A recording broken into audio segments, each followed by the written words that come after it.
Do you ever just get that feeling like things aren't quite right somehow? The world feels a bit jumpy, maybe more volatile. Almost like we're repeating something, but you can't quite put your finger on it. Yeah, that sense of unease, but also familiarity. It's common. We tend to think history is just, one thing after another, a straight line. Right. Progress, mostly. Uh, Or just forward. But what if that feeling is actually picking up on something else? What if history doesn't just move straight ahead, but has this deeper rhythm, a pattern? Maybe something ancient cultures even understood better than we do now. A pattern. Like seasons. Exactly like seasons, that feeling you mentioned, the kind of standing on the edge feeling, but also sensing echoes of past tensions. That's what a cyclical view of history tries to explain. It suggests history flows in these recurring seasons, not just constant linear progress. Okay. Seasons for society. Intriguing. So what's the framework here? Well, the author of the book we're diving into introduces this idea of the saeculum. You can think of it as like one big cycle of history, spanning roughly a long human life, say 80 to 105 years, give or take. Wow, okay. A lifetime. Yeah, and within that big cycle, that saeculum, there are 4 distinct periods. Turnings, the author calls them, each about 20, 25 years long. And those are the seasons. Those are the seasons. You've got the high, like spring, then the awakening, summer, the unraveling is autumn, and finally the crisis, that's winter. High, awakening, unraveling, crisis. Okay, so part 1 of our deep dive then. What exactly is this theory, and why should you listening care about it? What drives this pattern? The core idea is that each turning has its own mood, its own societal character, but what really drives the cycle? It's generations. People. The generations living through these times, how do they fit in? They're absolutely central. History shapes generations, right? But then those generations turn around and shape history. It's this constant interplay. The author explains it like this. As a saeculum unfolds, different generations, and each generation tends to have a distinct collective personality, an archetype, if you will move through their life stages. Childhood, young adulthood, midlife, elderhood. Okay. The really crucial part is the mix. Which generation, with its specific outlook, is in which life phase during a particular turning? That combination is what creates the unique social dynamics of that season. So it's not just what's happening, but who is experiencing it and where they are in their lives, like who's young, who's leading, who's an elder. Precisely. The author gives the example of the World War II generation, the GIS. They were young heroes during that massive crisis, forged by it. Right. Then later, in the prosperous high after the war, they were in midlife. They became the confident builders of that era. Their crisis experience directly shaped how they acted in the high. See?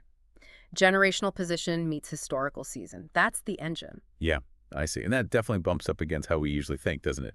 Just assuming things kind of keep going, maybe get a bit better, linear thinking. It really does. And the author argues that relying only on that linear view, it makes us misread the present, make bad forecasts. They point to like the late 1950s, a high period. Okay. Forecasters then saw this smooth, predictable future, sort of Disney's Tomorrowland, right? Oh.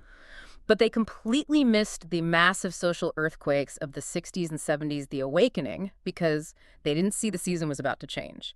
Linear thinking expects more of the same trend. But if history is cyclical, then expecting more of the same season is also wrong. You got to anticipate the next season coming. Exactly. And that's why this theory, this framework, might be really important for you to consider right now. It offers a way maybe to understand some of the chaos, the stuff that feels unsettling.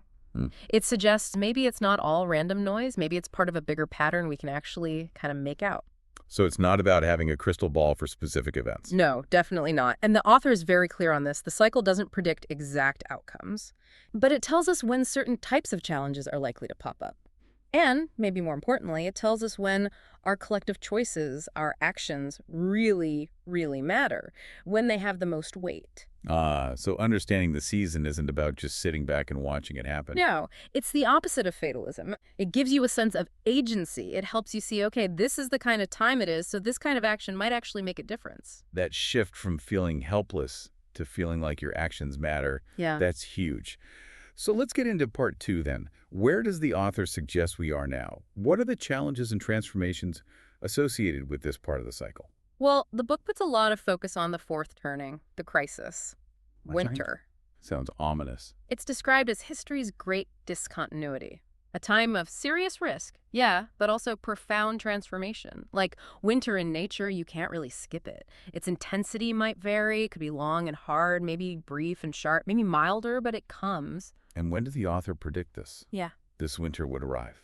The prediction was that the next fourth turning was due to start not long after the year 2000, say around 2005, probably kicked off by some kind of sudden spark. A sudden spark, okay.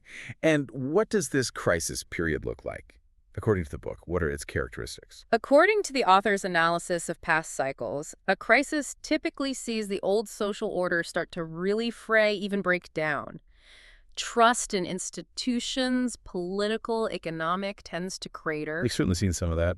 There's a potential for real hardship across the board, distress, touching on really fundamental things, class, race, national identity, maybe America's place in the world. The feeling, apparently, is that the nation's actual survival feels like it's on the line. Wow. That's intense. But you said transformation, too, not just breakdown. Right. It's not all doom and gloom in the theory. Paradoxically, the shared danger, the hardship, tends to forge a new sense of us. A collective identity gets rebuilt. There's often this widespread regret about the mistakes made during the previous phase, the unraveling. And a new kind of determined consensus emerges about what needs to be done to get through it and rebuild. The author actually predicted America would pass through a great gate in history sometime before 2025. A great gate, meaning? A period of intense change, a reshaping on the scale of maybe the American Revolution, the Civil War, or the Great Depression and World War II combined. That really puts it in perspective. So This crisis follows the unraveling phase, which the author said America was in back in the 90s. Exactly. The 90s were described as classic unraveling, high individualism, lots of risk-taking, cultural fragmentation, institutions feeling weaker, politics getting pretty nasty and gridlocked. Yeah, sounds familiar. So the transition from that into the predicted crisis, it's expected to feel like the old civic order is just broken, beyond repair. The old social contract kind of gets wiped clean. Old deals, old promises. The author specifically mentions things like unfunded retirement obligations potentially going unmet. Wow. The economy could hit a really deep trough, maybe like a depression, and with internal weakness, foreign threats might become more acute. So the old system crumbles before a new one is built. That's the pattern described. A new social contract, a new civic order emerges, but often through serious conflict. Could be peaceful, the author notes, but historically, often not entirely. Laws are expected to change radically, really shifting the balance between individual rights and what society expects from you, your duties. And interestingly, the prediction was that the culture warriors prominent during the unraveling, they'd likely move into positions of real power inside institutions during the crisis, but they'd be forced to make much harder choices, prioritize survival and order over maybe their previous ideological battles. And different generations have specific roles to play in all this. Yeah. Based on where they are in life. Yes, absolutely. The theory suggests, for example, the generation often called Gen X, or the 13th generation, the nomads, who grew up during the messy awakening and unraveling, they're pegged as the pragmatic fixers during the crisis, the on-site tacticians. Less about big ideals, more about what works right now. Okay, and millennials. Millennials, seen as the hero archetype, are predicted to really come of age during the crisis. They might become the core of a new mainstream, maybe demanding more collective action, big public projects, that sort of thing. Okay. So if we accept this framework, and it looks like we're, somewhere in this predicted fourth turning this winter, it sounds daunting. So part 3, how do we prepare? What can you listening actually do? Right, and this is crucial. The author strongly emphasizes that understanding the cycle isn't about being passive. It's not just bracing for impact. It's about acting appropriately for the season. Using that agency you mentioned. Exactly. You have agency, but your efforts land better when they fit the times. A big mistake, the author warns, is trying to cling to the wrong season's habits, like trying to be hyper-individualistic, like in the unraveling when the crisis demands more community focus. So letting go of what doesn't fit the current weather. Pretty much. And the author gives some pretty concrete advice for individual preparation. First thing, rectify. Rectify, meaning? Yeah. Basically, return to fundamental virtues that rebuild trust. Things like honor, integrity, self-control, strong family ties, basic decency, mutual trust, your personal reputation in your community, that becomes incredibly valuable. Why specifically? Because the prediction is that this period won't be kind to the lone wolf, the free agent who ditches loyalties easily. Reliability matters when things get tough. Okay, so build local trust, be reliable. What else?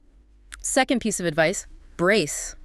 As in, prepare for public safety nets potentially getting weaker or maybe even failing. Oh, wow. Like what? The author was pretty blunt, suggesting things like generous government benefits, Social Security, Medicare, public pensions might not be as reliable during a really severe crisis. The societal focus might shift hard towards supporting the young and immediate collective needs. Which means personal responsibility gets dialed way up. Yes. Build your own financial cushion if you can. Save. Cut back unnecessary spending. Look after your health. That's a form of security, too. And have those tough conversations with family. How would we handle burdens like caring for elders or dealing with hardship if the usual support systems aren't fully there? It's about facing reality and planning within your own sphere. Makes sense. Beyond us as individuals, did the author talk about society-level preparations? Things we could do collectively? Yes, definitely. Preparing the economy was a big one. Not just fiddling with interest rates, but addressing fundamental issues. Encouraging long-term tech innovation was mentioned. Boosting the national savings rate, maybe shifting taxes towards consumption, or mandated private pensions, or running budget surpluses before the crisis hits hard. Proactive steps. Yeah, even suggesting that maybe risking a smaller recession during the unraveling might be better than letting imbalances build up for a potential massive depression during the crisis. Yeah. Tough choices. And did generations have roles here, too, in the prep phase? They did. The author suggested, for instance, that the GI generation, while holding important civic values, needed to reconnect with the culture and maybe even give up some of their hero reward, like some entitlements to credibly talk to younger generations about sacrifice and duty. And the silent generation, the artists. Their strength is often in process and consensus, which might be less suited to the rapid, sometimes brutal decision-making a crisis demands. So their role might be more about stepping back appropriately, not hindering the necessary, maybe harder-edged actions of other generations. This whole framework, it's a lot to take in. Yeah. It's definitely a powerful lens, even if it's a challenging one. And listening to this, it just sparks so many questions, doesn't it? It absolutely should. That's part of its value, making you question and think critically. Like a big one, many people listening are probably thinking right now, the author predicted this great gate before 2025. We're basically there. How well do the predictions seem to match what we've actually lived through? Right. How do things like the 2008 financial crisis or the global pandemic or the political polarization, the wars, how do they fit or don't fit this predicted crisis pattern? Exactly. And then there are the personal questions. How does this apply to me? My generation, boomer, Gen X, millennial, Gen Z. Do I see myself or my peers in these generational archetypes? How does my own life experience map onto these turnings? And practically speaking, what does returning to classic virtues or building a reputation actually mean day to day in our world? It's easy to say, harder to pin down. These are precisely the deep, important questions the theory brings up. And honestly, we've only skimmed the surface today in this deep dive. There's so much more historical details, so many more examples, nuances about the generational interactions. That you really need to read the author's book to fully grasp it all. Exactly. Our goal is to introduce the core ideas, the predicted challenges, and the potential ways to prepare. But the book itself lays out the full argument. So the big takeaway seems to be this idea that history has seasons. It's not random. And this predicted winter, the crisis, while definitely a period of major tests, the author frames it as also a necessary time for transformation, for potential rebirth. Yes. And crucially, the author argues that while the seasons might be inevitable, how we navigate the challenges within them, that's up to us. Our choices matter immensely. It's not about a predetermined fate. It really makes you think about this moment in history we're living through, doesn't it? About the challenges we see around us personally and as a society. Because the new order, the new social contract that the author predicts will eventually come out of this period. It's going to be shaped by what we do or don't do now. So maybe the final thought to leave you with is, what role will you choose to play in navigating this turning?